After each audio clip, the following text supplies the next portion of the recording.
గతంలో అయ్యప్ప స్వామి మాలారాధన పైన తాను చేసిన అనుచిత వ్యాఖ్యలు వెనక్కి తీసుకొని మన ఏటున్నారో ఈ మీటింగ్ చేరుకొచ్చిండు, ఈ మీటింగ్ లో ఇక్కడ వచ్చి వెళ్ళిపోవాలి.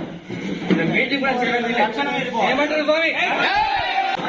ఇక్కడ ఎవరెవరు బాధపడరో వాళ్ళందరికీ క్షమాపణలు. ఒక వాక్యం, గతంలో నేను మాట్లాడిన మాటలను కూడా వెనక్కి తీసుకుంటున్నాను. రెండో వాక్యం.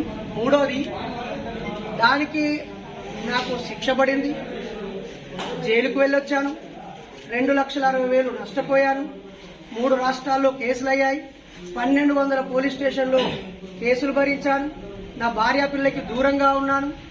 ఆ తర్వాత బయటకు వచ్చాక 50 ఛానళ్లలో కూడా నా వల్ల బాధపడ్డ వాళ్ళందరినీ నన్ను క్షమించారు.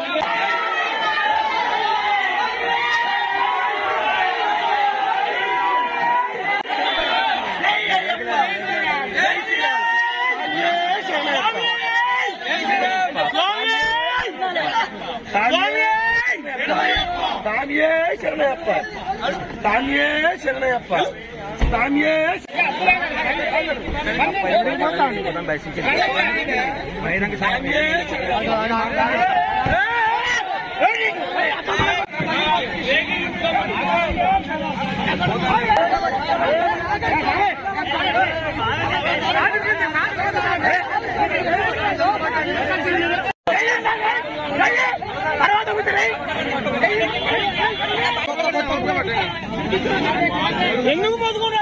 ఎందుకు ఇప్పుడు ఈ సాయం ఎవరు బాగా చేద్దాం?